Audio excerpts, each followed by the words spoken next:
If you want your place in the sun, then you gotta leave the shade. You gotta stop hiding. You gotta own who you are. You gotta stop allowing the ideas of, I don't feel like it. What would they think about me? What if I'm not enough? All the shit that comes up in your mind, you gotta stop allowing that to keep you in the shade. Because you are meant to be in the light, and that's why you want to be in the light. That's why you want to shine. You have all these wonderful gifts. You have this big passion. You have all this energy. You have all this creativity, and it wants to be seen. But the patterns, the thoughts, the beliefs, the idea that you're unworthy, the idea that you may not be enough is keeping you in the shade. But it's time for you to shine. And so it's really something interesting that us creatives have is we have so much to give, but we don't give it to ourselves, and we try to give it to the world.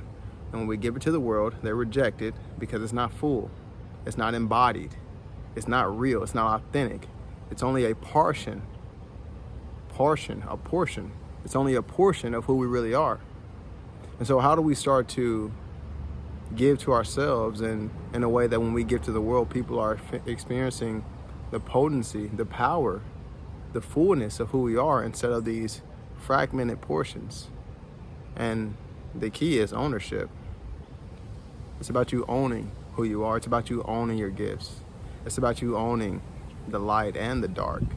It's about you allowing the darkness to exist, but not allowing that darkness to keep you in a place where you're not being seen. It's about you using that darkness as fuel to the fire and allowing people to see that you are a human and you have a dark side, but that dark side does not define you. It only excites you to overcome, to move past. If you want your place in the sun, then you gotta leave the shade. If you want to be the light, then you gotta accept that the dark is here, but not choose the darkness. And you know what the darkness is? It's these subtle moments where your mind says, I don't feel like it. Where you say, I'm not enough. What would they think about me? The darkness is you getting excited, starting something, and then stopping, and then hiding, and then repeating the process. Launching, pivoting, stopping, hiding, launching, pivoting, stopping, hiding. That's the dark. And why do I call it the dark? I call it the things that you don't want people to know. It's the things that you want to hide from the world. Like, you don't want nobody to know that you don't follow through. Like, you don't want people to know that you don't stick to your word. Like, you don't want people to know the things that you do when no one's around. But you don't want people to know it. Well, guess fucking what? No one knows it except you.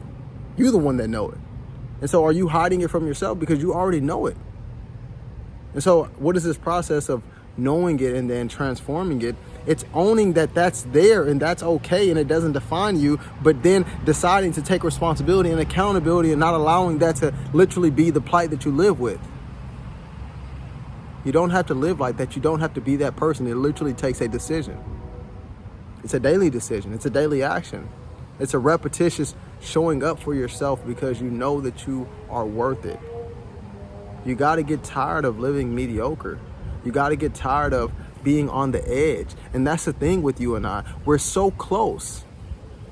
And also the funny thing about us is that we're so fucking aware. We're so conscious. We're so spiritual. We're so intelligent. We're emotionally intelligent. But we're not self-led. Not self-led. And so for the last 2 or 3 weeks, that has been my process of leading myself. And the also funny thing is that we want to lead other people. We want to show other people the way. But if you're not fully leading yourself, that's why your leadership is not as strong and not as stable or not as influential as you would like it to be, because you're not leading yourself. You're aware, but you have to become self-led if you want to step in the sun and experience the light and really create a life that's extraordinary. Not just an idea, not just a temporary excitement, about aligning all of you and embodying the powerful being that you are. You are meant to shine. You need to own your gifts. You need to own all of you. Let it be seen unapologetically. And that's where we start.